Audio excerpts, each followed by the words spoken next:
Good morning. As Dean of the Columbus School of Law at the Catholic University of America, it is my great honor to welcome you on this beautiful day to our 128th annual commencement exercises for the class of 2017. We are very fortunate that today's event brings together our entire law school community in celebration at a magnificent venue, the Basilica of the National Shrine of the Immaculate Conception. To begin our proceedings, I ask everyone to please rise for the invocation to be delivered by Father Raymond O'Brien, a member of our law school faculty. At the conclusion of the invocation, please remain standing for the national anthem. Father?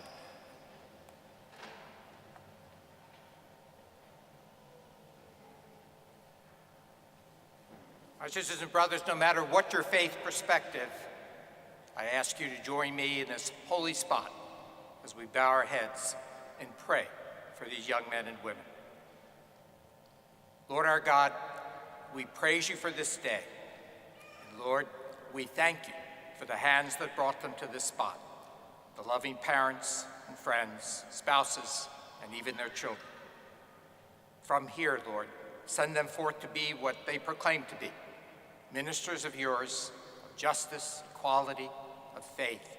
Let them be for all a beacon set high upon the hill, so that all who may come in contact with them may find your light through them. We ask this as we ask all good things through Christ our Lord. Amen. Please remain standing.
Please be seated.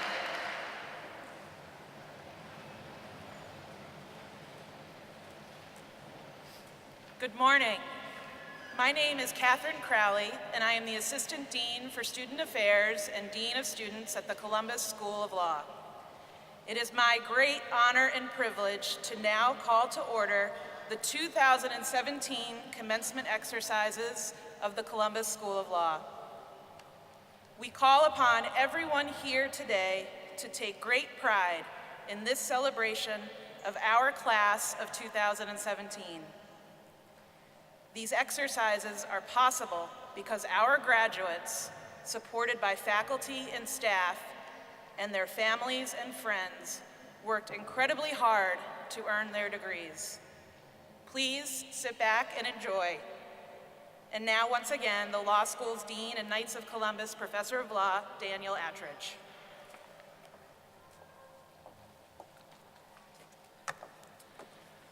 President Garvey, Provost Abella, officers of the university, Ambassador Barshevsky, honored guests, members of our faculty and staff, our graduates, family members, and friends.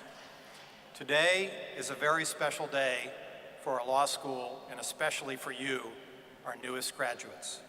It's a day you will cherish forever in your memories.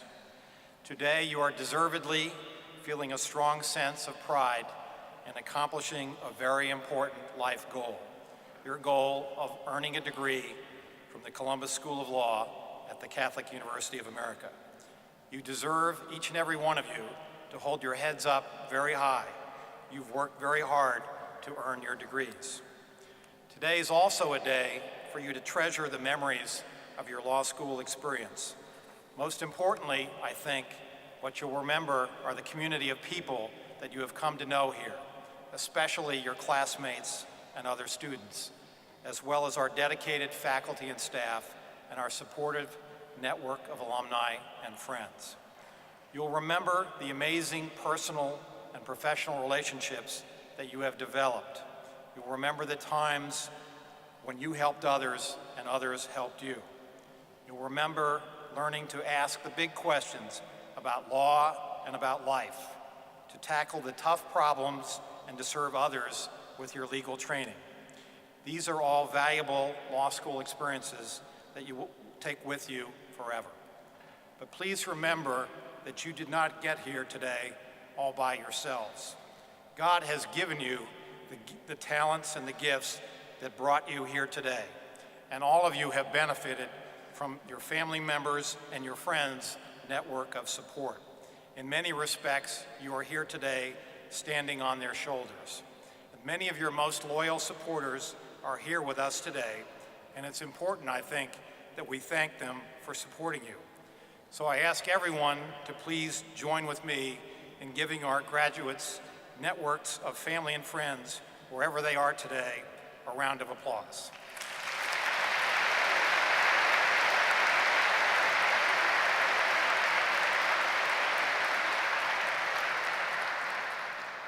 Now, as Dean, I'm expected to give you, our graduates, some advice on your commencement day. So let me turn to that. My advice for you today is about being an example to others, and it comes from St. Paul's first letter to Timothy. St. Paul wrote these words of encouragement: "Be an example for others in your speech, conduct, love, faith, and purity. Do not neglect the gifts you have. Be diligent in these matters, be absorbed in them, so that your progress may be evident to everyone." In today's context, what does St. Paul's words mean for you? God has given each of you the power and the strength to succeed. You are ready to serve as an example to others. You are ready to make a difference in the lives of other people, in your community, your country, and the world. You are ready to make the most of the training and the opportunities you have been given. Nothing less is expected from those who receive a degree from the Columbus School of Law. When you leave us today, ready to be an example to others, you will enter a new chapter in your lives. Please remember that all of us here at the law school would like to be part of that next chapter with you. We welcome you today as our newest alumni.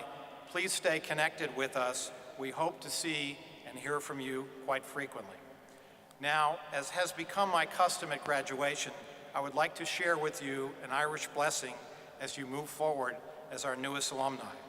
It goes like this: "May you be poor in misfortune, rich in blessings, slow to make enemies, quick to make friends, but rich or poor, quick or slow, may you know nothing but happiness from this day forward." With that, let me close my remarks by saying how grateful I am for the privilege of addressing you as our newest graduates today. Please accept my personal congratulations for your accomplishments. God bless you, and thank you.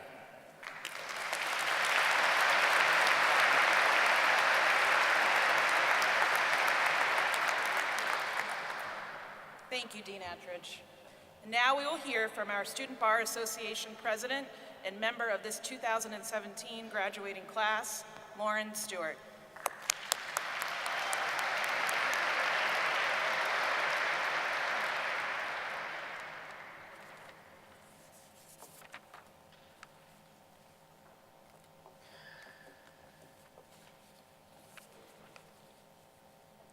President Garvey, Dean Attridge, Ambassador Barshevsky, faculty, fellow graduates, family, and friends, good afternoon. It is my honor and privilege to present the 2017 Faculty Marshal, Professor Antonio Perez. The class of 2017 is immensely grateful to Professor Perez for inspiring, guiding, and challenging us. And we have selected him to lead us today to recognize his unwavering support. Thank you, Professor Perez, for everything you have done for us. Please stand to be acknowledged.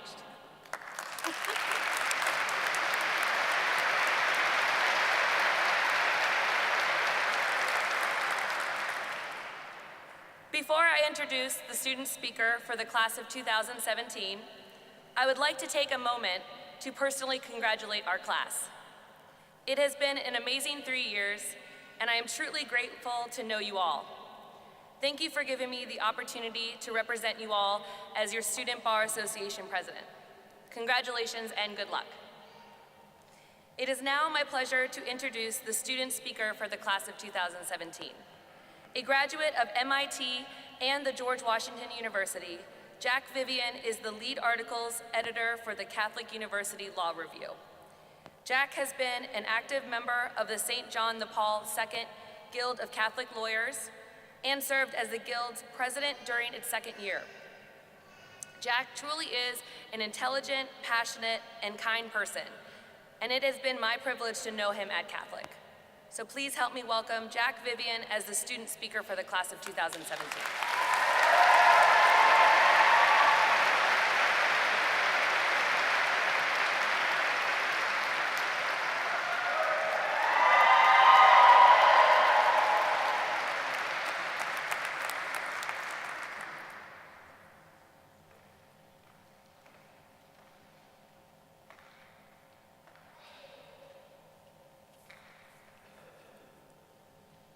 President Garvey, Ambassador Barshevsky, Dean Attridge, administrators and honored guests, family, friends, and members of the class of 2017, welcome and thank you for permitting me to speak with you here today. I remember in one of the final torts classes of 1L year, Dean Scordato told our section that it was not always common for a class to be as tight-knit and collegial as we were. His advice was to keep it rolling. Well, class of 2017, our class is special, and I think we need to keep it rolling throughout our careers. Our ranks include accomplished legal minds, men and women of action who will have great successes in their diverse careers. But most importantly, our class is comprised of persons driven by love and compassion. The law is an incredibly personal profession. As we have heard repeatedly over the past 3 years, people most often approach lawyers in times of tragedy, turmoil, heartache, suffering, and strife. It is that love and compassion which will distinguish you as advocates and which will most deeply impact the lives of the people you represent.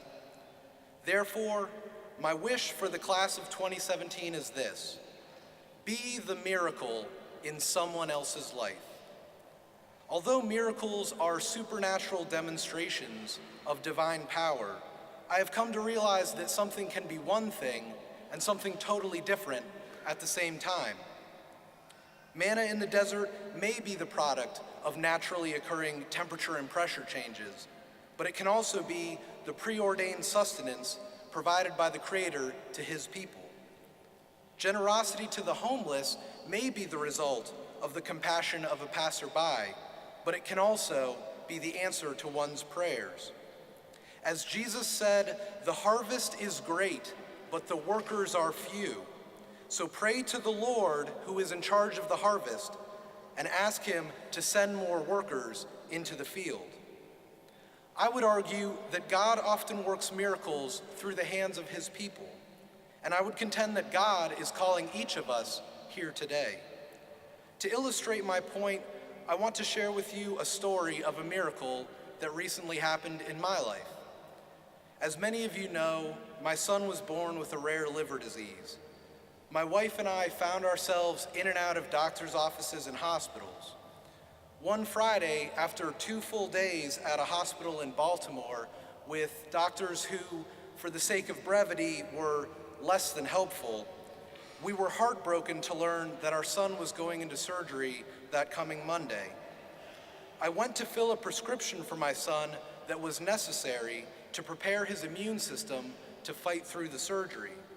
But as our Black Parade continued, the CVS was unable to fill it because the vitamin was particularly rare and generally required advanced ordering.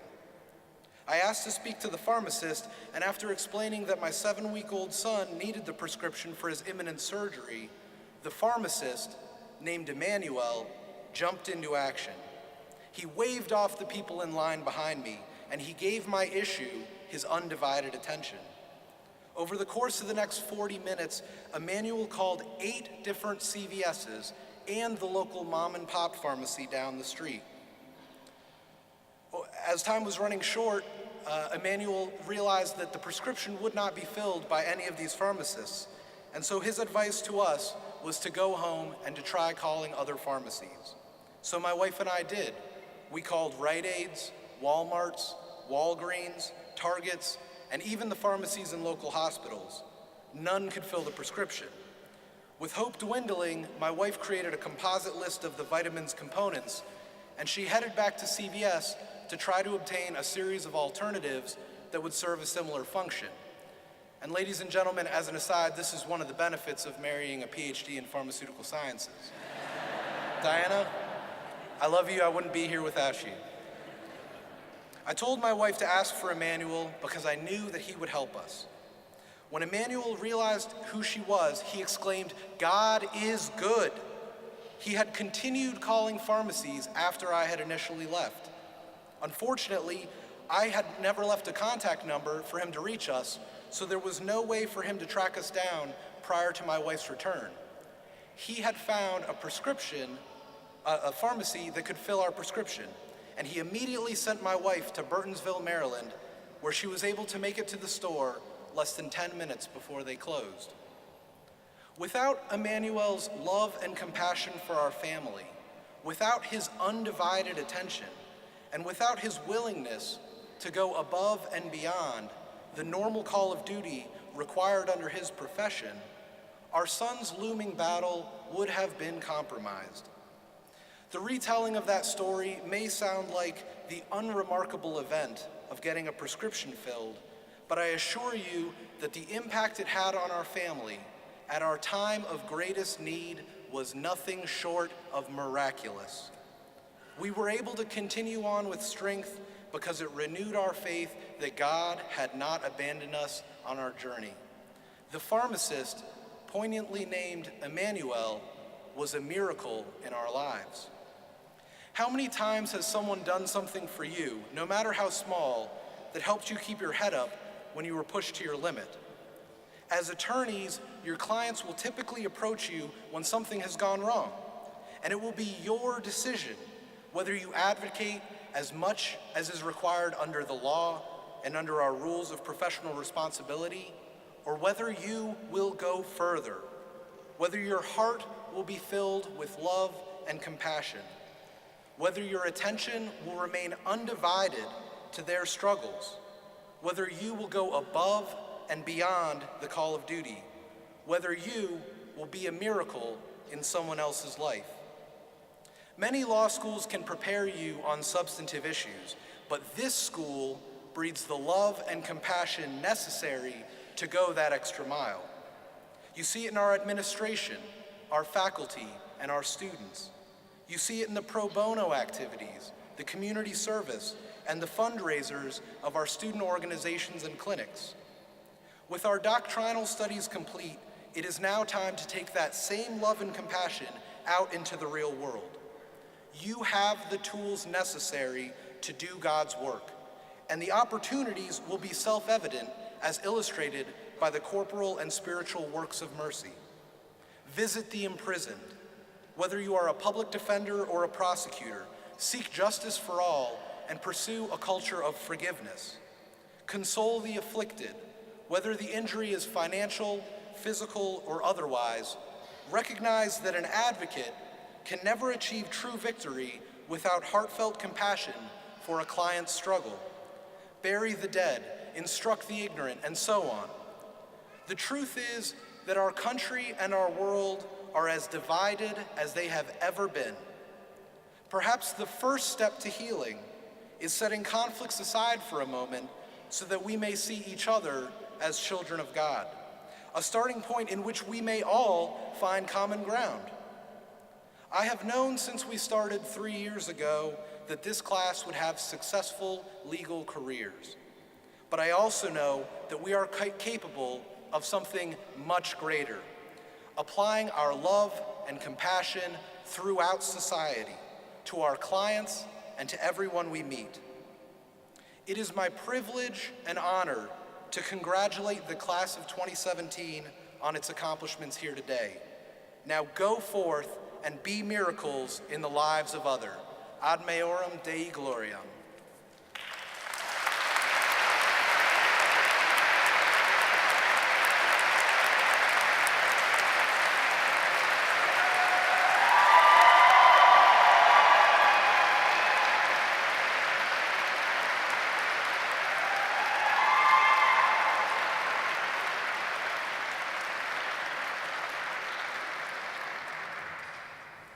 Thank you very much, Jack.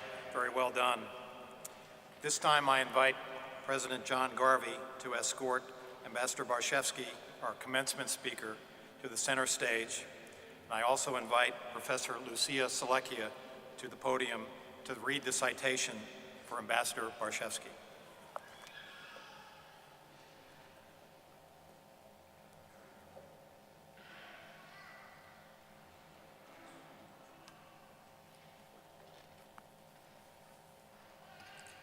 While serving as the United States Trade Representative, the country's principal trade negotiator, Ambassador Charlene Barshevsky shepherded a 7-year negotiation on a bilateral trade agreement with China in 1999.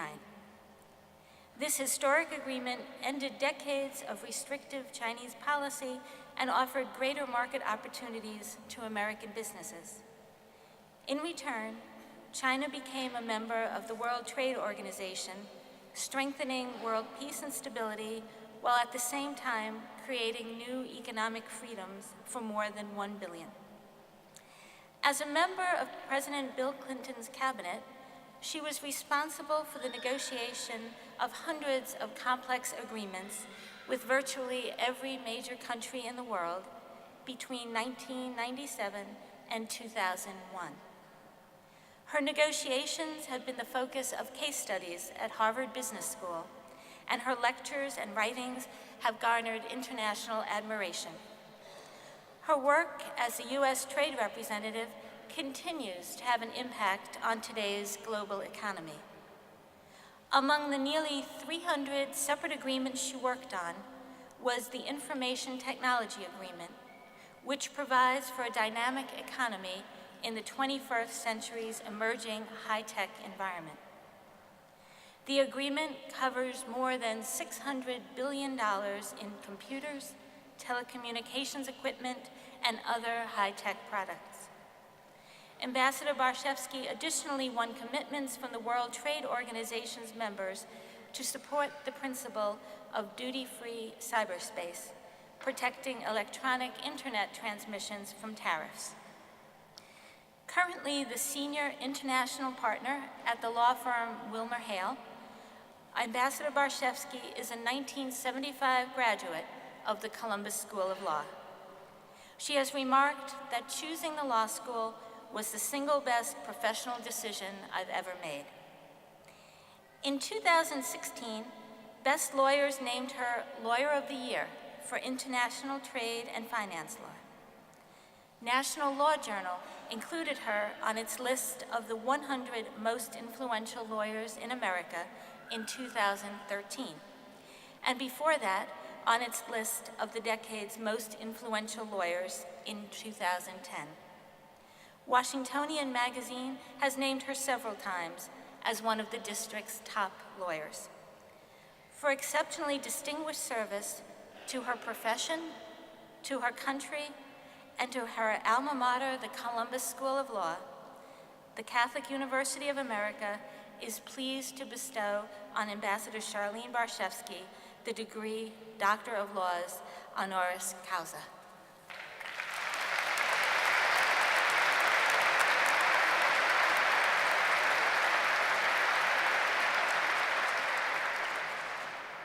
In virtue of the authority committed to me as President of Catholic University of America, I'm pleased to confer upon you the honorary degree for which you have been presented as recommended by the President and authorized by the Board of Trustees. Congratulations.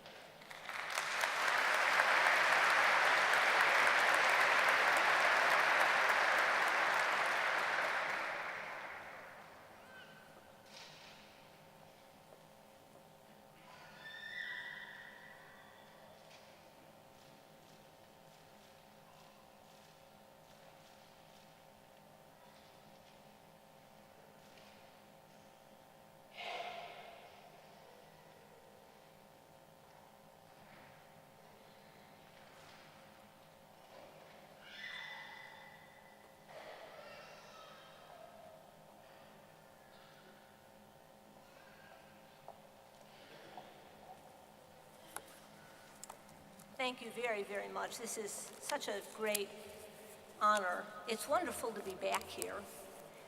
As was said, I graduated in 1975. Don't do the math.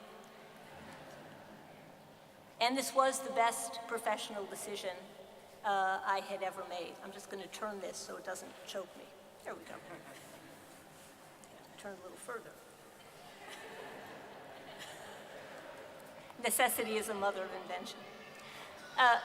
Let me first of all thank President Garvey and Dean Attridge for inviting me to speak here today. I immediately said yes. Let me thank all of you for sharing this day with me, allowing me to come here and speak.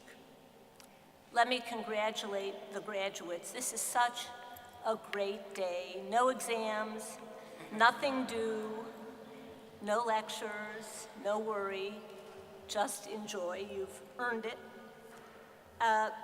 And let me say this. I really owe my career to the foundation set here at the Columbus School of Law. When I went to law school, there were no international courses at all. There were no interdisciplinary courses on public policy. There were no courses that matched what I ended up doing. But I think in here lies a fundamental truth, and that is that really fine legal training is of universal applicability. The field you choose is very secondary.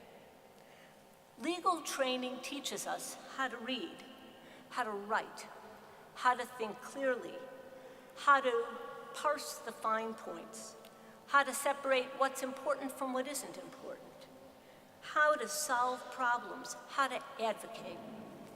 It is fundamental to everything that you will do, whether or not you ever practice law, whether or not you go to a law firm.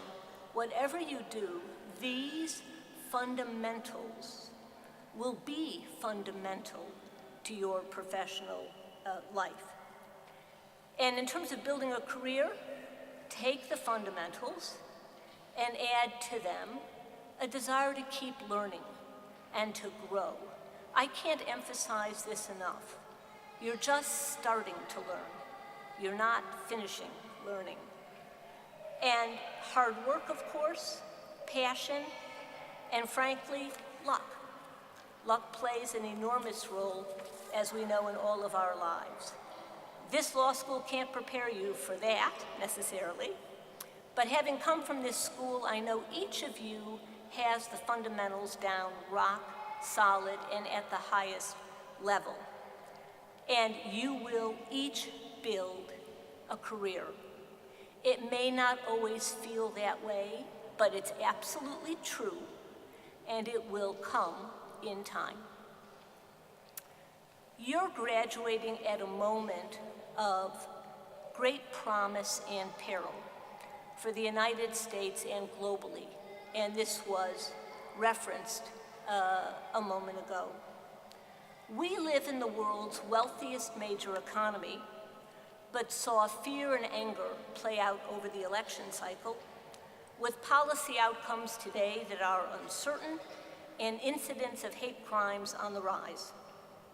We live in times considered historically safe because war among the great powers is virtually unthinkable, and yet we see non-state actors grabbing center stage with acts of terrorism and revenge, political uncertainty or instability among our allies and partners, and rogue nations such as North Korea wielding power vastly disproportionate to their bona fides.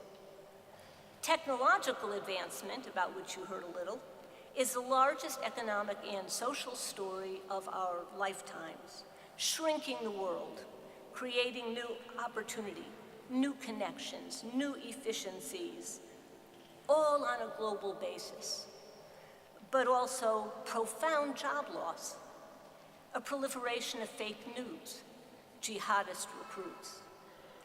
And although the US and Europe are the principal beneficiaries of globalization, much of the angst that globalization creates is reflected in the US in anti-trade sentiment and in Europe in anti-immigrant bias. These divergent phenomena share a common element. They are a function of choices. They're a function of each of our choices. In some cases, these choices are personal, the jihadist. But in most of these cases that I've cited, the choices made are policy choices. They're choices embodied in law. The good and the bad, the progressive and the repressive. The social contract on which we depend, the established rights we enjoy, the limits on the use of arbitrary power, due process, notions of basic fairness, these things are embodied in law, but nothing is immutable, and the law certainly does not anticipate every eventuality. They depend on steady implementation. They depend on our attitudes. They depend on our vigilance as citizens. They depend on facts and on corrective measures when those measures are needed. The need for lawyers, policymakers, problem solvers, this is what you're trained to do, problem solvers, has never been greater. And so your range of opportunity, whether on 7th Street, whether in Silicon Valley, whether in a Syrian refugee camp, has never been greater. Your graduation into the legal profession could not have come soon enough for our country. What I thought I'd do this morning is just spend a few minutes to look at one slice of the complex picture you all are inheriting as you graduate, and that is globalization and trade. Why? Because globalization is the dominant economic force in the world today. It's the only economic framework any of you have lived under. It's the only economic framework almost everyone in this room has lived under. It's the ecosystem in which governments around the world operate. It's the ecosystem in which business operates, and it is under severe challenge. Globalization represents the worldwide convergence of capital flows, money, trade, and technology, the economic integration of nations. Its most visible manifestation in the US and a focus of policy, politics, and the media are trade agreements. Their role in global commercial exchange, in leveling the playing field for US companies, in enhancing our access to foreign markets, and our ability in turn to buy strawberries in the dead of winter, all emanate from trade agreements. But trade agreements are also critical to the broad development of a rule of law, the delineation of rights, responsibilities, and a means to peacefully settle disputes. Americans take this for granted. This is the normal system. But most countries do not. And their systems don't necessarily reflect our core values. Trade agreements promote these critical underpinnings on a global basis. As a result, they're vital to U.S. economic and foreign policy, the projection of U.S. power, and the projection of American values around the world. Trade agreements are most assuredly by no means perfect. Those that aren't working for us need to be remedied, not jettisoned, but fixed to work as intended. But the open global rules-based system, the economic system under which you live, is a function of and reflects American values and American interests. And this is completely clear when you think about where this system came from.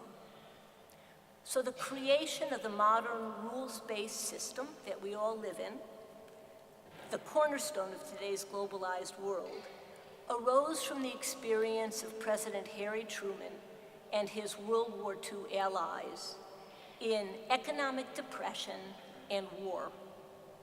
In the 1930s, each had seen their predecessors, under the pressure of the 1929 stock market collapse and the Great Depression, respond to each other with rounds of tariff hikes and preference schemes that choked off global trade as each country tried to save itself from everybody else. The U.S. contribution was the infamous Smoot-Hawley tariff of 1930 that raised tariffs on 20,000 products entering the United States at the highest level they had been in 100 years. That worsened the Great Depression.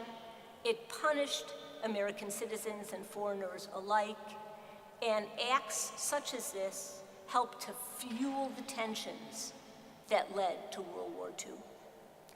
The global trading system, the globalized world that you know, came into being as part of a larger effort. It's collectively called the Bretton Woods system, designed to prevent another catastrophe, as we saw in the Depression and war. And the idea behind it was to develop a world of shared responsibility, mutual benefit, and ultimately the rule of law. The idea was twofold. Get the world growing again, meaning shared economic growth, and cement what at that time was still a very fragile peace. And so, in the late 1940s, in a space of 5 or 6 years, every institution you read about in the paper, front page, was created, every single one of them. Collective security was agreed by the creation of the United Nations, NATO, the Rio Treaty, U.S. alliances with the Pacific democracies. We embraced open markets and economic stability by creating the IMF on the financing side, the World Bank on the global investment side, and the forerunner of the WTO on the trade side. We embraced the notion of universal human rights in the creation of the Universal Declaration on Human Rights and a bunch of more recent conventions. Over the last 70 years, under the leadership of the United States, this Bretton Woods system has thrived and has grown. Just on the trade side, 23 countries created the forerunner of the WTO, the U.S. and its allies. Today, the WTO is 164 members, representing 98% of world trade and almost all of the global population. The results of these efforts, of this Bretton Woods system, is really unbelievable. Since its creation, in roughly 1950. And as world markets have opened, trade has expanded globally 15-fold. Economic production has expanded 6-fold. Per capita income has increased over 3-fold. And the result of that enriching experience has created unprecedented social progress. So global life expectancy is up by 20 years. Infant mortality globally has dropped by 2/3, and famine has receded from all but the most remote, misgoverned, or war-torn regions of the world. And the global rules-based system did something else. It was the way the US and its allies reintegrated Germany and Japan after the war. It then integrated countries emerging from European colonial rule in the 1960s and 1970s. After the Cold War, in the 1990s, nearly 30 nations breaking with communist planning sought WTO membership to reform their economies and integrate with the world. And more recently, China and Russia have done the same. As global economic integration has accelerated, growth in global GDP has followed suit. On a purely economic basis, the US is absolutely dependent on globalization and rules-based trade. 1/3 of the growth in our economy is directly trade-related, 1/3 of the growth in our economy. That shouldn't really be a surprise. 95% of the world doesn't live here, and 80% of the world's purchasing power doesn't reside here. It's out there. So linking up, accessing these markets, commercial interchange is critical to US economic well-being and success. Also critical are the 12 million American jobs that depend on trade. And apart from encouraging global economic reform and helping to cement US norms globally, trade agreements strengthen our diplomatic and security posture.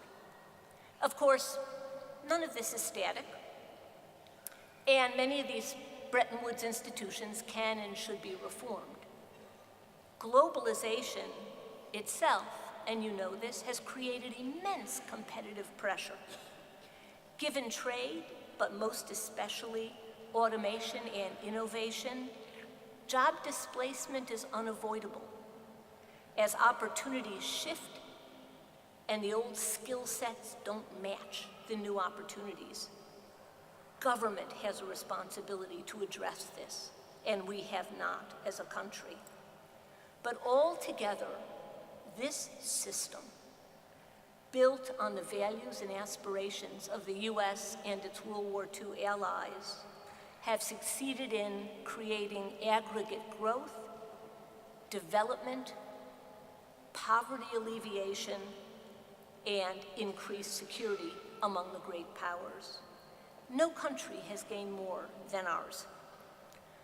But generations of US support for this system have always masked an underlying current in the United States, and that is one that harbors skepticism about integrating with other countries and skepticism about trade agreements. And that skepticism was stoked during this election cycle by both sides. Anti-globalization sentiment has been a perennial fixture on the US political scene since the founding of our republic. In 1790, Alexander Hamilton, now I want to burst into song. In 1790, Alexander Hamilton famously advocated for tariff walls.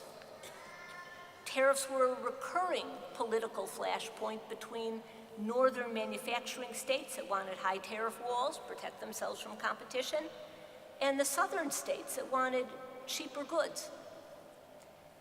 And as I already mentioned, in part of the 20th century, we saw the spread of protectionism and what happened after that.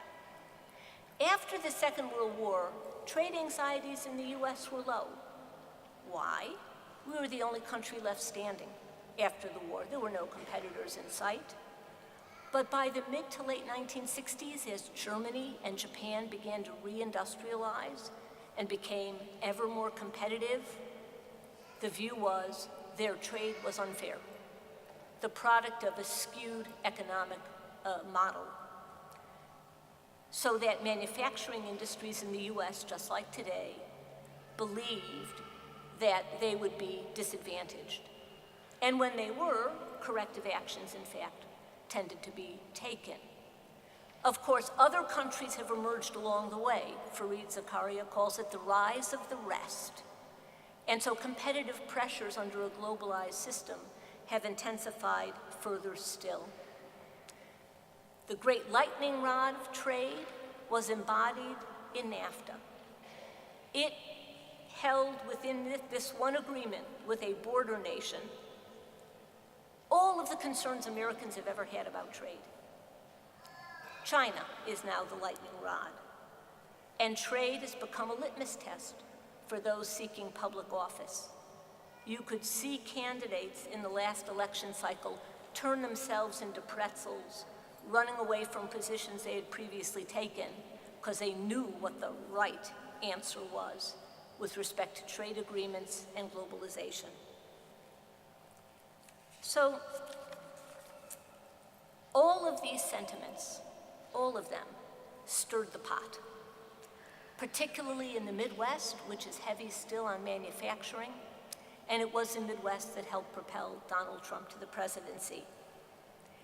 Before the presidential campaign ever began, when people were asked, "Are you concerned about trade?" they'd say, yeah, kinda. But if you just presented a list of 18 issue areas to people, trade ended up ranking 18th of 18. But the anti-trade rhetoric galvanized those who were always skeptical about these agreements, galvanized those states hit by manufacturing job loss, even though most of that loss is because of technology. You just don't need as many workers to produce the same output. It's what economists call the dark side to productivity increases. By the end of the election cycle, when asked, is it good for the US to be involved in the global economy? 86% of scholars and the elite said yes. 49% of our country said no, even though that's where a third of our economic growth comes from and 12 million jobs. So globalization is under tremendous stress, and it isn't just in the US.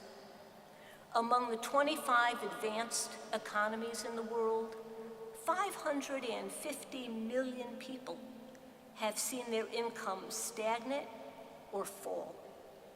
The global financial meltdown in 2008-2009, for which the US was largely responsible, has had extraordinary and lasting impacts in this regard. Innovation is now harder than it was. Lots of demographic and other challenges, but most especially, we see uncertainty in wealthy and middle-income countries alike. There's a feared erosion of national identity, in some countries manifest by anti-immigrant and anti-foreign bias, and there's a gap in trust in the institutions of government, not only global institutions, but local institutions. Trade is one of the most prominent aspects of that discontent in the US. The benefits of trade are diffuse throughout an economy. Typically, you see it in income gains. At the top level, how wealthy is your country as a whole? That's where you see the benefit. But that benefit has to then be spread in the economy. The spreading of that benefit isn't a function of international law or agreements. It's a function of US law, of US policy, of the US Congress, of the US President, and of all of you. The way to help the issue of inequality is not to make everyone poorer. It is to make the country wealthier and to spread the benefits of that wealth in a just and equitable manner. And this is where you come in. You're inheriting an enormous set of challenges that go to the heart of the economic system under which you live. It'll require all of your skill and your creativity on a national, on a local, on a client-related level. To be a lawyer is to apply reason, not emotion, reason to complex policy challenges. To be a lawyer is to problem solve. It doesn't matter how complicated the issue is, break it down and solve the problem. To be a lawyer is to be a constructive force in the settling of disputes. To be a lawyer is to be involved in the life of the nation and the life of the community, applying the facts as they exist and your skills to local problems and life's economic challenges. To be a lawyer is to be versatile.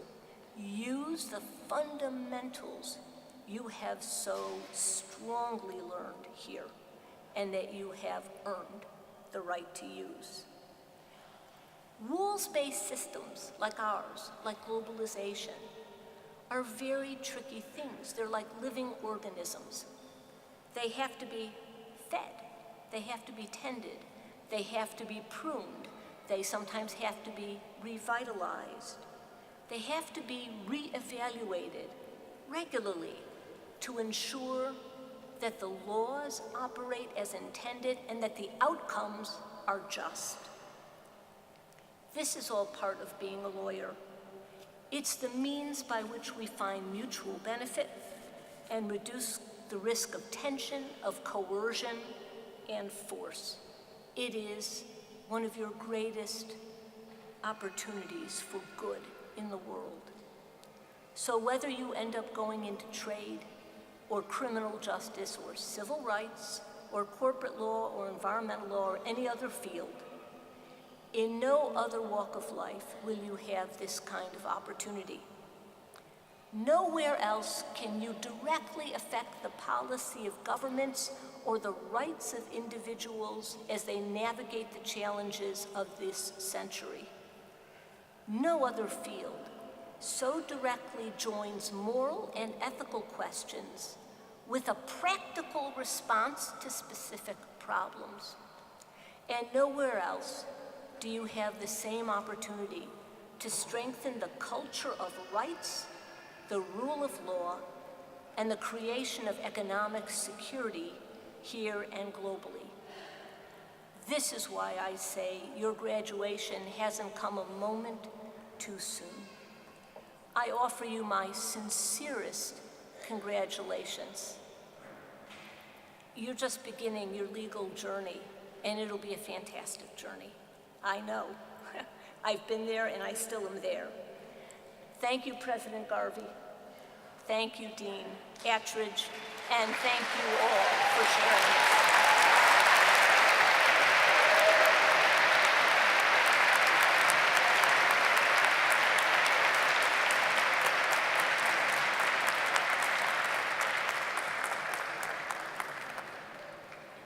Thank you, Ambassador. We very much appreciate your service as our commencement speaker today and your thoughtful remarks. We're especially grateful for the inspiring example that you have set for our graduates as they embark upon their legal careers. Now, graduates, the moment has arrived for the conferral of degrees. It's my honor at this time to introduce John Garvey, the 15th President of the Catholic University of America. Will the graduates please rise for the conferral of degrees earned in course?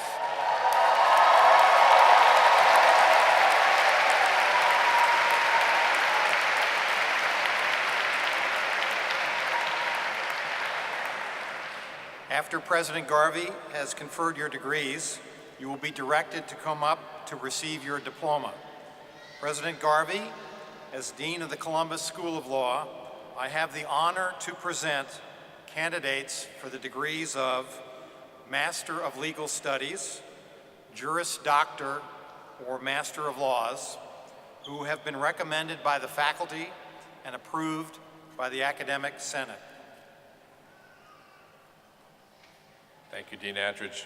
And by virtue of the authority committed to me as President of the Catholic University of America, I'm pleased to confer upon each of you the Master of Legal Studies, Juris Doctor, or Master of Laws degrees for which you have been individually recommended by the Law School and the Academic Senate. I extend my personal congratulations and the university's to each of you. Congratulations.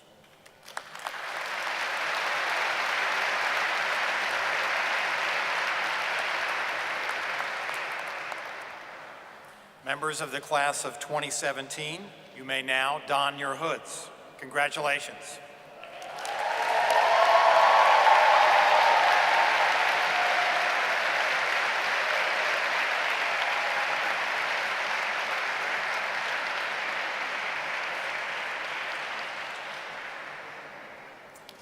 Graduates, you may now come forward to receive your diplomas.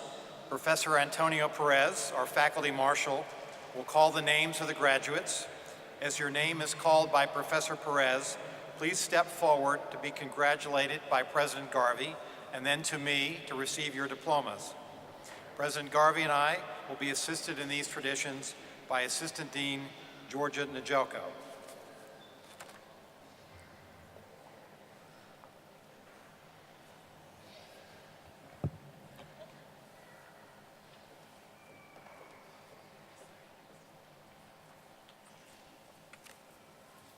Lauren Elizabeth Stewart.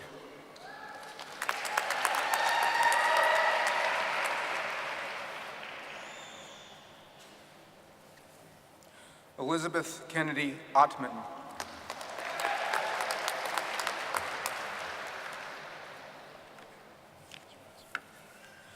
Liam E. Phibbs.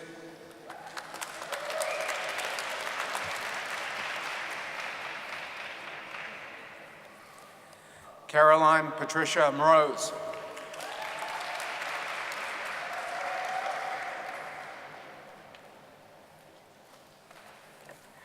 Matthew Donald Higginson, cum laude.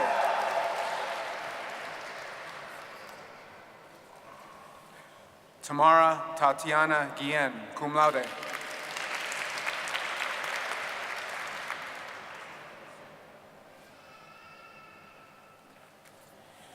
Debbie Kamshung Chu.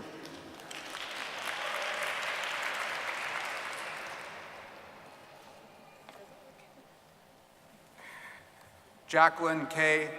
Hogum, cum laude.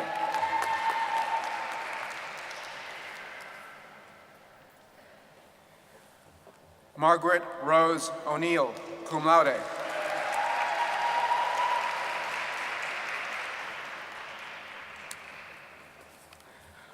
Arthur Chikadibi A. Osweke.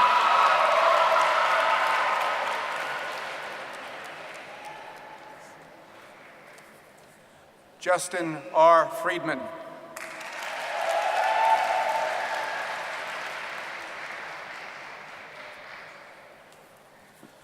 Hassan Ben Ahmed.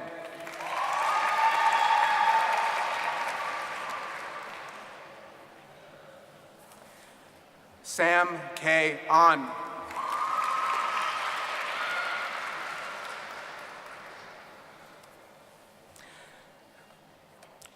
Nicole Marie Alkira.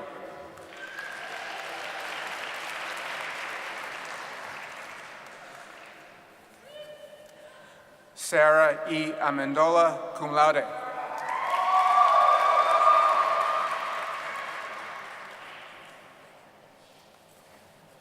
Matthew Grimes Baker, cum laude.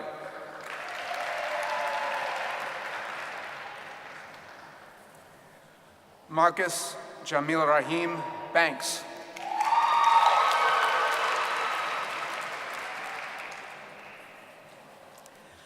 Devin Leanne Barrett, cum laude.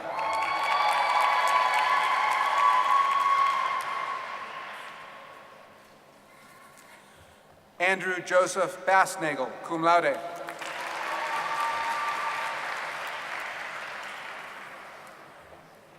Bradley Hillier Bentley.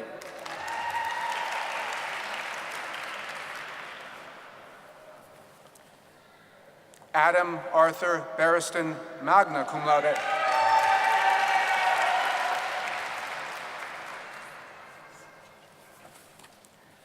Sonit Asit Bat.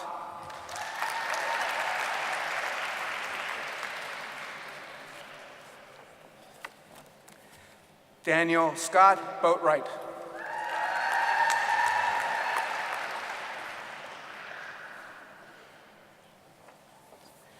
Samantha Catherine Bognar, cum laude.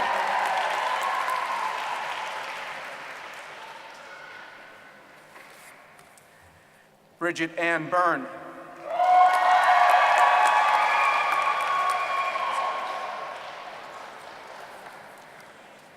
Jonathan Miles Laurier Cannon.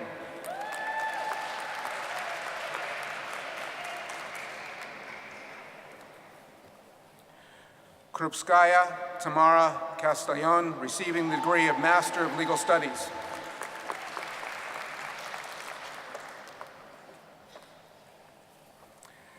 Alexandra Rose Sarusi.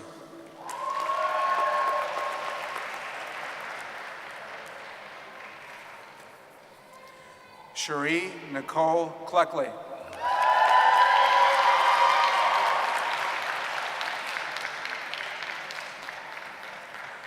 John David Coker.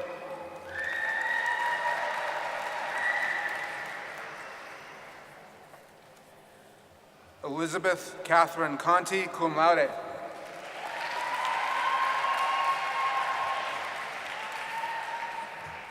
Sylvia Antoinette Santos Cruz.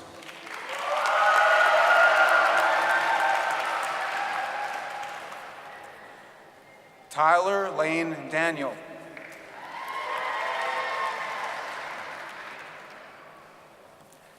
John L. Dickhouse.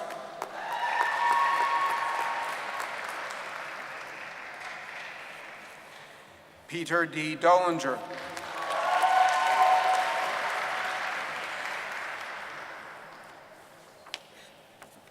Okay. Christiana Marie Elgin.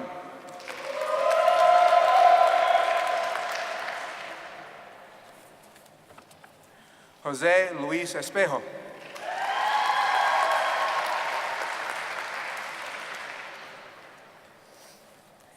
Zachary M. Figueroa.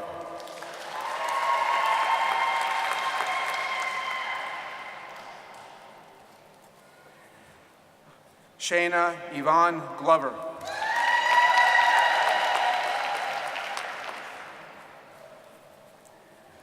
Reese Edmondson Goldsmith, cum laude.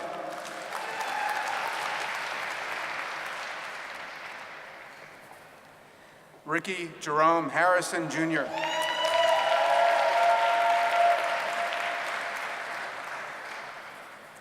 Alexander Cameron Hasty.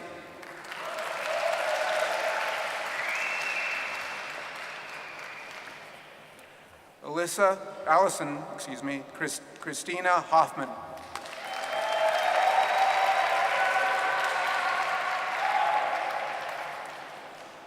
Jonathan Hollum, cum laude.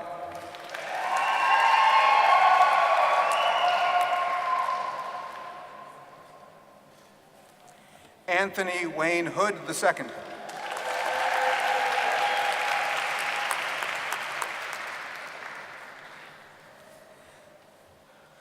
Jarin Teresa Horton.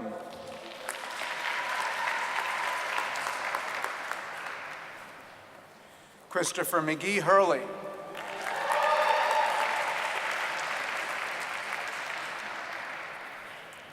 Receiving the degree of Master of Legal Studies, Tameka Lachey Johnson.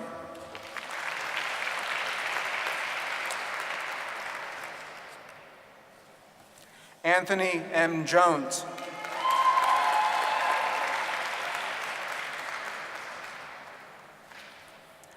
Lorna Marie Julienne.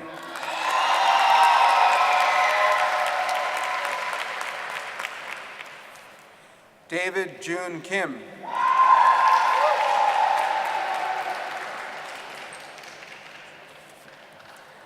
Crystal Sky Kirst, summa cum laude.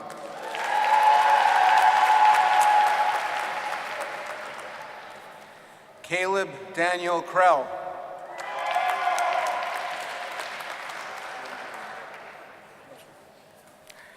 Giovanni Lamargesi, cum laude. It's okay.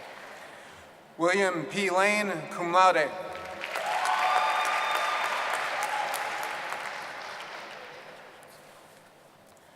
Jose Maria Lasprilla.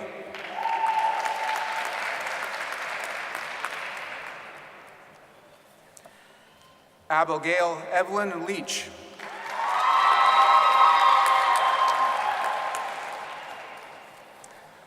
Monica Ledlova.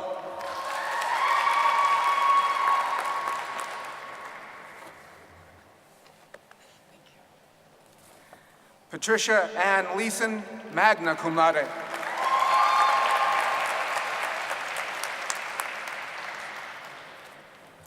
Audrey Phillips Lavorse, cum laude.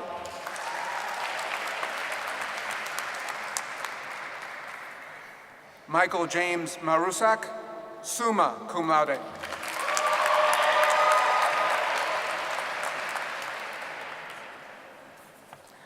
Margarita Gabby Matar.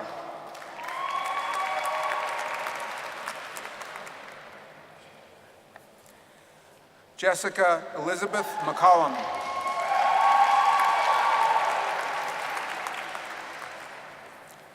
Andrew John Miller, magna cum laude.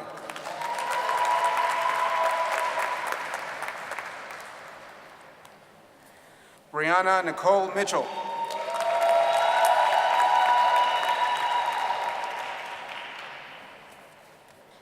Receiving the degree of Master of Laws, Alyssa Marie Ruth Moore.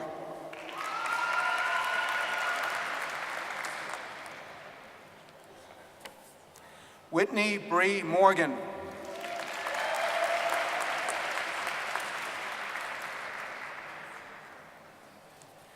Ryan Gallagher Morrison.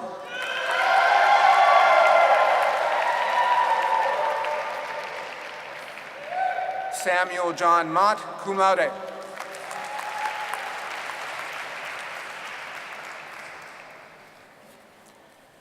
Gregory A. Mudalel.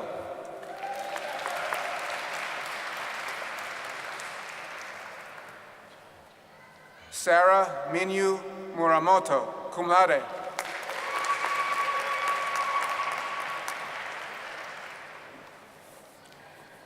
Tina Nafisi.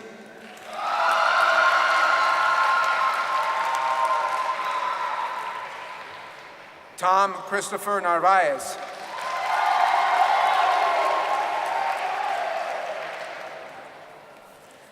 Maurice William O'Brien, cum laude.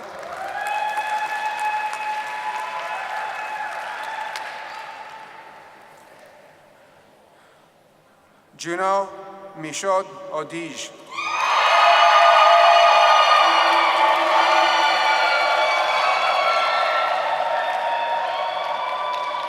Kang Min Oh.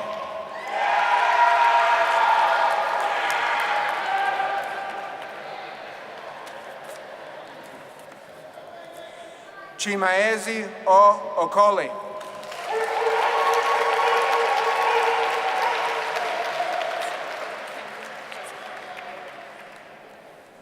Olukemi Jessica Omolola Pedro, receiving the degree of Master of Laws.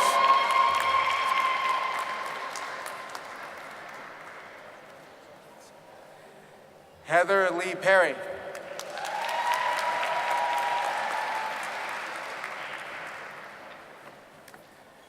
Ethan Harrison Pickrell.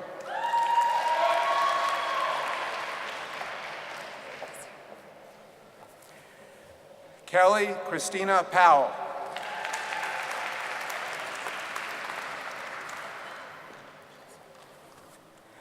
Ashley Ann Pratt.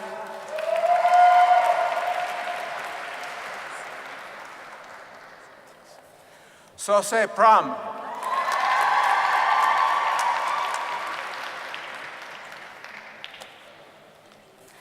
Nicholas Patrick Putz, magna cum laude.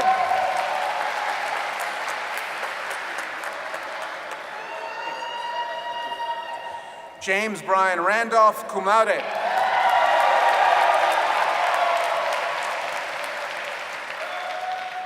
Daniel Cartwright Reed, cum laude.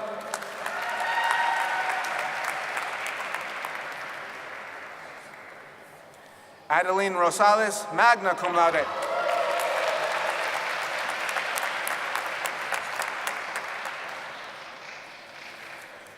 James Terry Roth, cum laude.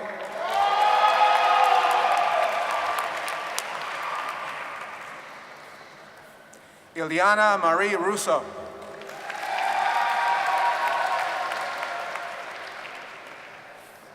Idam Saleh, cum laude.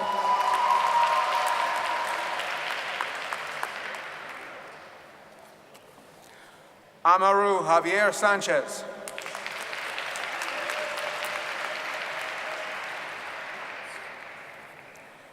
Jean Kendrick Abaya Sanchez.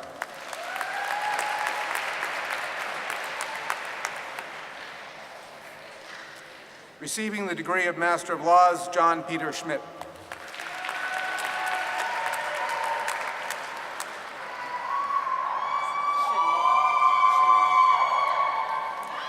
Shanae R. Scott.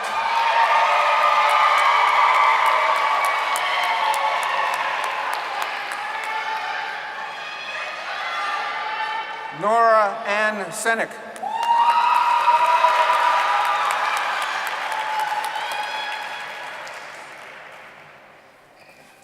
Ellie Shireen Shaheen.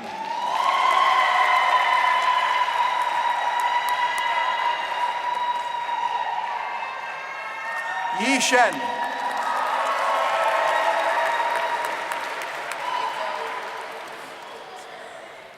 Bianca Sincertia Smith.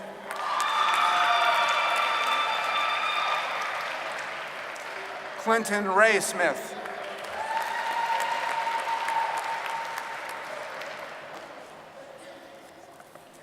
Caitlin Elizabeth Soto.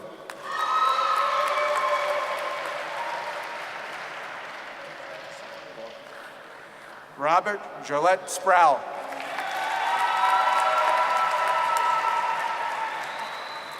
Carl Anton Valdez Sussin.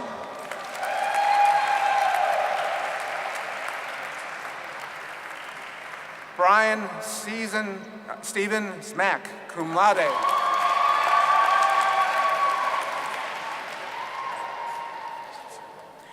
Joseph Alexander Thomas.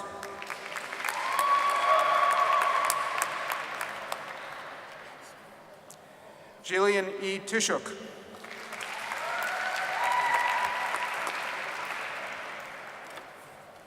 Sawyer M. Traver, cum laude.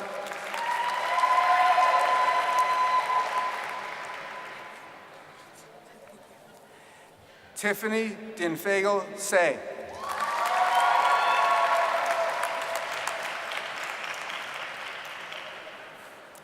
Adriana M. Vandergreen.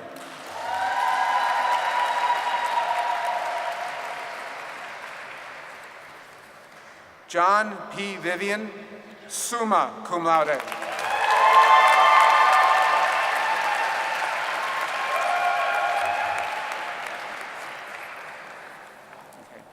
Shelby Alicia Von Hoff.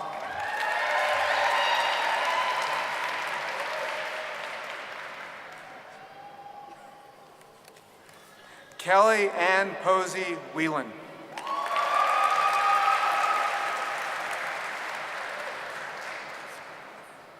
Christine Yang.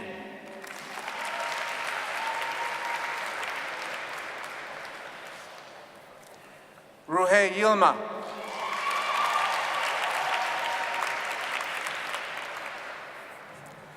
Nadia Yojin Yoon, cum laude.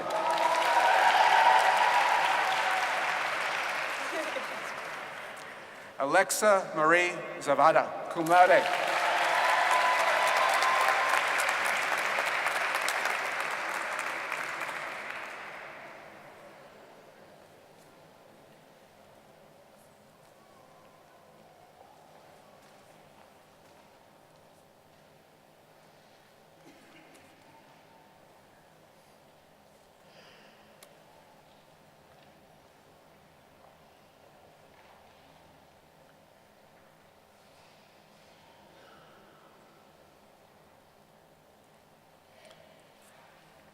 Ladies and gentlemen, I present to you the class of 2017 of the Columbus School of Law at the Catholic University of America.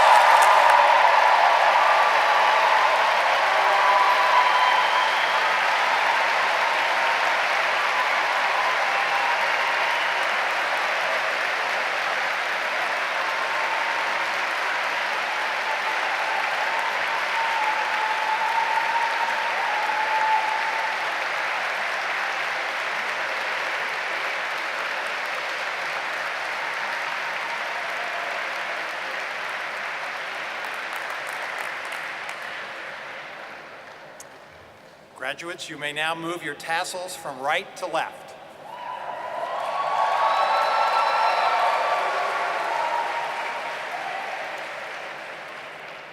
Now, I'm delighted to welcome Associate Dean Marin Scordato to the podium for the presentation of the John L. Garvey Faculty Awards.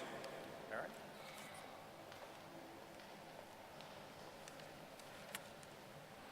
Good morning. The faculty has named these awards in honor of John L. Garvey, Professor Emeritus, recognizing his 49 years of dedicated service to the law school as dean, teacher, scholar, and colleague. These awards recognize outstanding academic achievement during the law school course of study and are conferred upon one graduate from the part-time division and one graduate from the full-time division. The John L. Garvey Faculty Award for the student with the highest academic average in the part-time division is presented to Crystal Sky Kirst.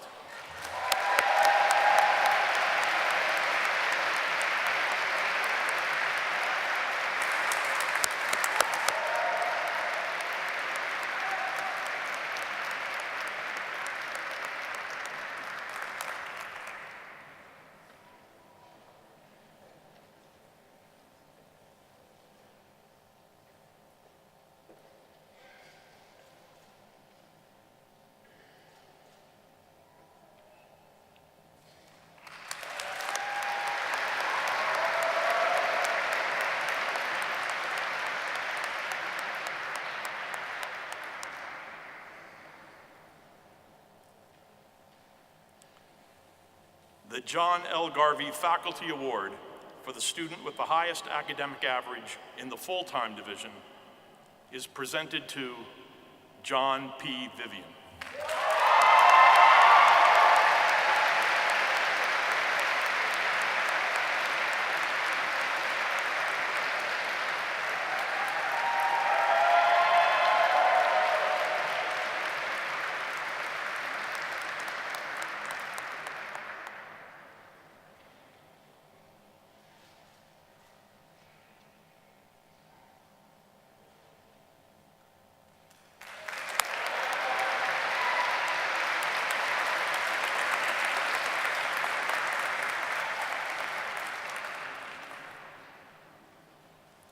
In 1965, Michael Curtin graduated from the Columbus School of Law with a zeal for probate law and trust and estate planning and litigation, but also a passion for service.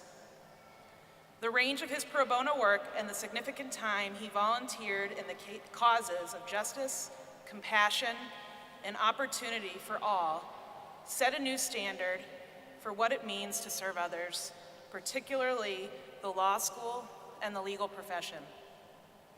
In 2008, in recognition of his outstanding service, the law school established the Michael F. Curtin Pro Bono Awards to recognize a law student from the day and evening divisions who followed his example and achieved the law school's highest ideals through extraordinary pro bono service to others. We're very fortunate to have Mr. Curtin here today to present the Pro Bono Awards. Mr. Curtin, would you please come to the podium?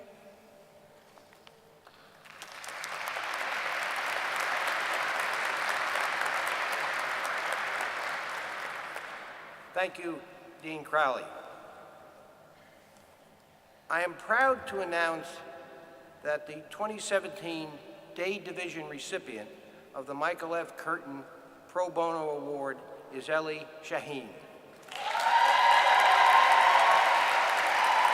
Ellie If you would please come up through the center stairs to accept your award. Over the course of Ellie's law school career, she assisted the Amara Legal Center and interned at the Office of the Public Defender for both Loudoun County and Fairfax County. Ellie also participated in the Legal Service Society trip to New Orleans, where she volunteered at the Public Defender's Office. Ellie is an inaugural member of the Student Pro Bono Advisory Board, and in this role strove to engage her peers in pro bono work. In addition, Ellie participated in the Street Law Project, was the co-president of the Criminal Law Society, a member of the Moot Court National Trial Team and Journal of Law and Technology, and took part in the CUA Innocent Project Clinic and the Clemency Project. Through her pro bono service and student leadership activities, Ellie promoted the importance of service at the law school and to the law school. In recognition of her efforts, it is my pleasure to present Ellie Shaheen with the 2017 Michael F. Curtin Pro Bono Award for the Day Division.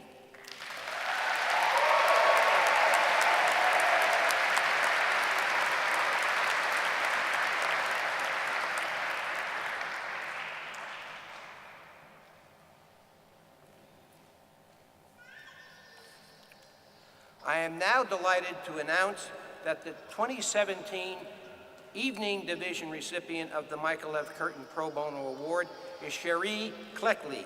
Cherie.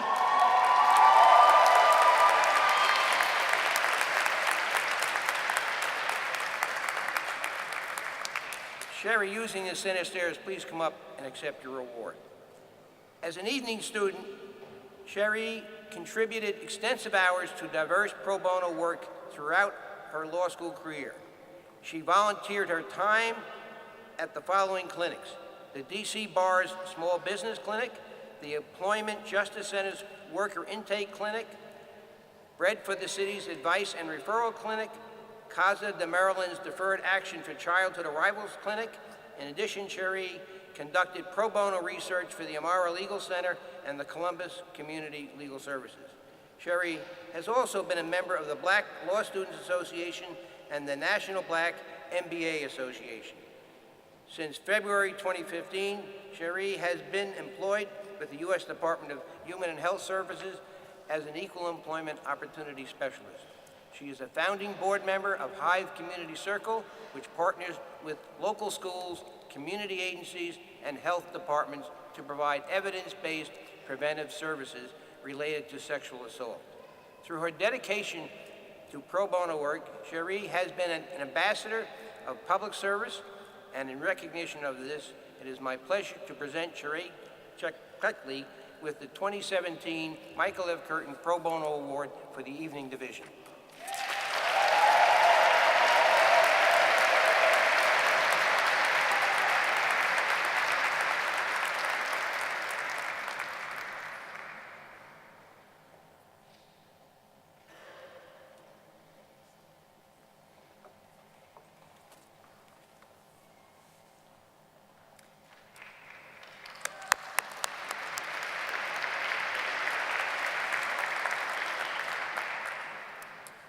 Our next presenter embodies alumni commitment and dedication to the Columbus School of Law by serving as the president of our Alumni Council. Stanley Woodward graduated from law school in 2008 and is counsel with the law firm Aiken, Gump, Strauss, Hauer, and Feld here in Washington, D.C. He will now present the Alumni Association Awards.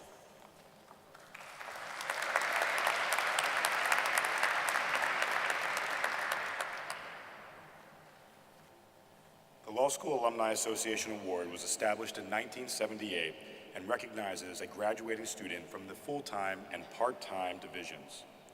The recipients of these awards has not only excelled in academic work, but has actively participated in the extracurricular and co-curricular activities and contributed to the law school community in special ways. May I ask the recipients to join me at the podium by way of the center stairs.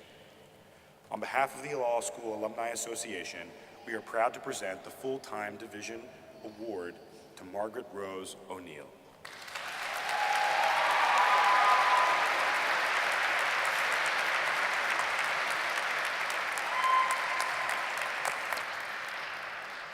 Maggie has been extremely committed to the law school community and has stood out as a student leader since day one.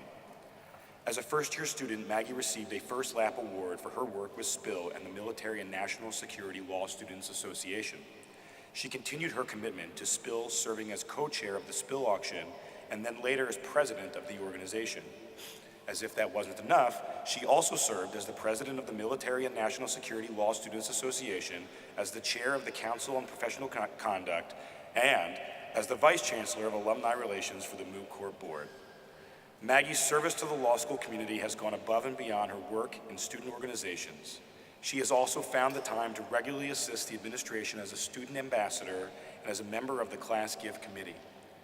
In addition to all these activities, she is a cum laude graduate and has also dedicated time to pro bono service, receiving notable honors. It is an honor for the Alumni Council to present her with this award today.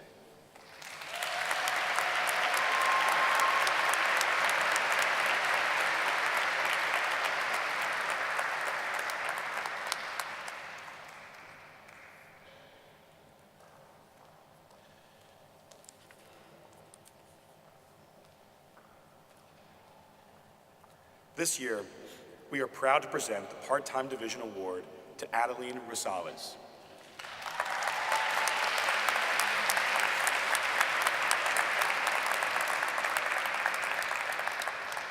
Our evening students often balance law school with significant competing demands of their time. Such obligations have not stopped Adeline from excelling academically, graduating today with magna cum laude honors, and engaging in the law school community as a student leader. Adeline served as an officer of the Women's Law Caucus, as the vice president for evening students, and as a dean's academic fellow. She also committed much of her time to the Catholic University Law Review, serving as a staff member during her third year and as the note and comment editor in her final year. Adeline received the Extra Mile Award in honor of her outstanding service to the law school community and the student body, despite having other demands on her time, and it is my pleasure to present the Alumni Award to her today.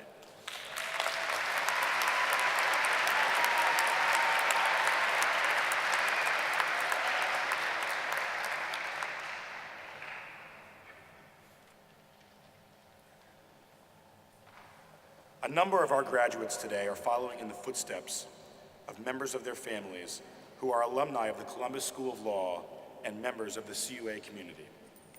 I would like to present our All in the Family list for the graduating class of 2017.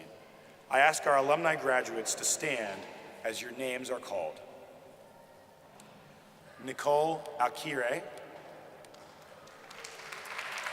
daughter of Angela C. Alkire, class of 1990, and Scott E. Alkire, class of 1991.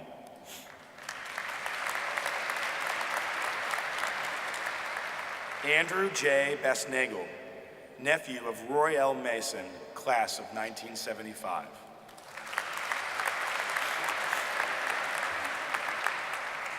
Shayna Y. Glover, cousin of Linda C. Boone, class of 1976.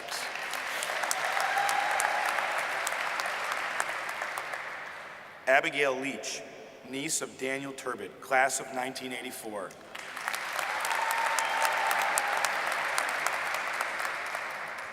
Patricia A. Leeson, daughter of the Honorable Joseph F. Leeson, class of 1980.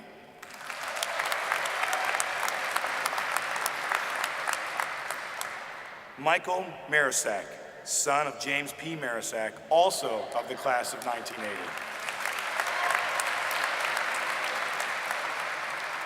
And Daniel Reed, brother of McGavick Reed, class of 2015. Congratulations to you all.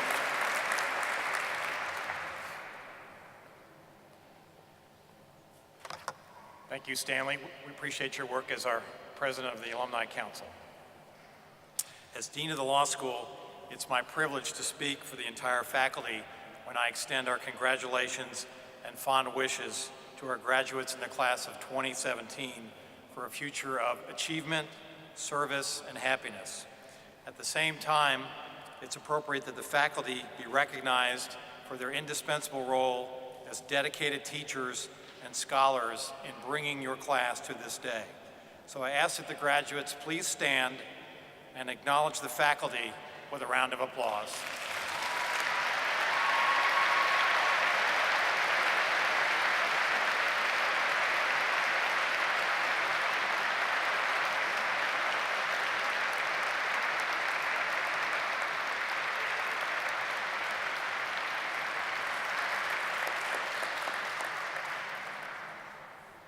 Thank you.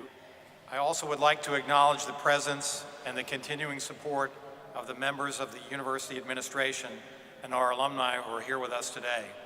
Dr. Andrew Abella, our provost, Dr. Michael Allen, Vice President for Student Life, Mr. Frank Persico, Vice President for University Relations and Chief of Staff, Father Jude D'Angelo, University Chaplain and Director of Campus Ministry, our alumni, Mr. Michael Curtin and Mr. Stanley Woodward.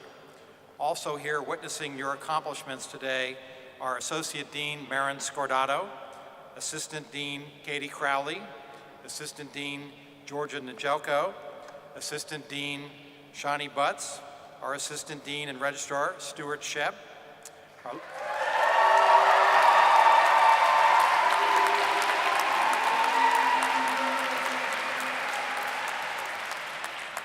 our Library Director, Beth Ettinger, our Executive Director of Development and Alumni Relations, Corley Raylanu, our Director of Alumni Relations, Louise Leiden, our Director of Financial Aid, David Schrock, and our Director of Student Life and Special Events, Joan Verassa.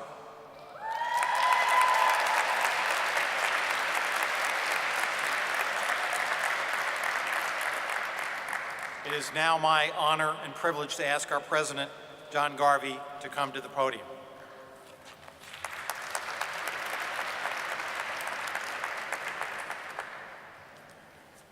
Thank you very much, Dean Attridge. Ambassador Barshevsky, family members, graduates of the class of 2017, let me begin by saying congratulations to you. Everybody here is proud of you. Law school is not for the faint of heart. The books are big. The pace is fast, the expectations are high, and you have risen to the challenge. You understand the law, and you're prepared to make wise judgments about its application in particular cases. Before you go, I want to offer a parting word on a subject not often associated with the legal profession: peace. We often think of lawyers as combatants for hire, litigators, we say, gather in war rooms as they prepare for a trial. When somebody is sued, they hire a gunslinger to defend them. If somebody's getting divorced, they traditionally get the meanest son of a bitch in town. But Jesus lists peacemaking among the Beatitudes. Blessed are the peacemakers, he said, for they will be called children of God. All of us are God's children, so all of us are called to work for peace. And I think peacemaking is in many ways particularly suited to the vocation of a lawyer. Let me say just two words about cultivating this virtue. First, peace is more than just the absence of conflict. St. Thomas observes that peace between one person and another requires that they share a desire for the same object, and that object must be something good for both of them. We don't achieve peace if one party consents to an agreement he thinks is unfair because he's been forced or frightened. True peace, Aquinas says, requires charity. When we love other people as we love ourselves, we naturally desire the same thing they do because we want their good as much as we want our own. In law school, you learn to negotiate, arbitrate, mediate. You're ready to be zealous advocates on behalf of your clients. But remember that your goal is not to destroy your client's adversary or make him say uncle. Your aim should be a peaceful resolution to a case, which means a solution that is good for both parties. You can't make your clients love their opponents, but you can show them how. Second, one of our former philosophy professors at the Catholic University of America, the Venerable Fulton Sheen, once wrote, "There can be no world peace unless there is soul peace. Nothing happens in the external world that has not first happened in a soul." If you want to bring peace to your clients and their adversaries, you need to cultivate it in your own heart. How to do that? The heart finds peace when it is at rest in the thing it really wants. Finishing law school is an accomplishment, but it's not an end you can rest in. Becoming a partner in a big law firm is a worthy goal, but there's always another rung on that ladder. One of my favorite writers, St. Francis de Sales, offers this simple prescription for finding peace in your own heart. 1, do all things for the glory of God. 2, do the little you can toward that end. 3, and leave it to God to take care of all the rest. Congratulations to all of you.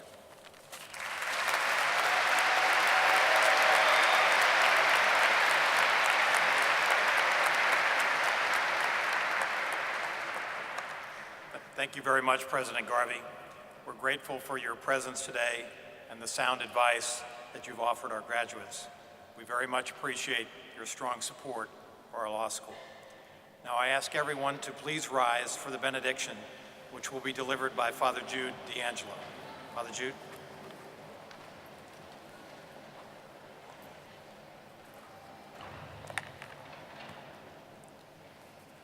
In the name of the Father, and of the Son, and of the Holy Spirit. Before you were formed, God knew you. While in your mother's womb, God named you. At your birth, God's breath filled you with life. Today we celebrate what you have become at this particular moment in time. And so we pray that the God of all truth, we ask you, Lord, to bless these 2017 graduates of the Catholic University of America, Columbus School of Law. Tomorrow, help them to concentrate on their studies as they prepare for their bar exams.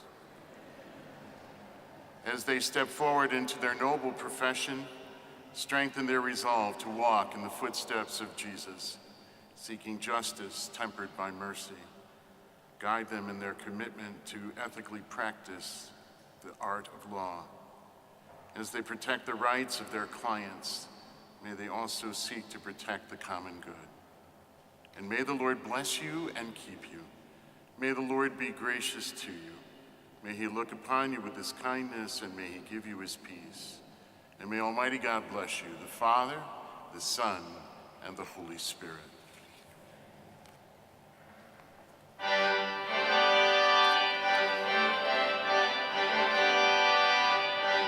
Thank you, Father Jude. It's like we're at the Oscars. Congratulations again to our graduates and to your families and friends. I ask the audience to remain in place until the faculty and graduates have recessed out of the shrine, at which time I invite all of you to join us for a reception in honor of our graduates on the law school lawn.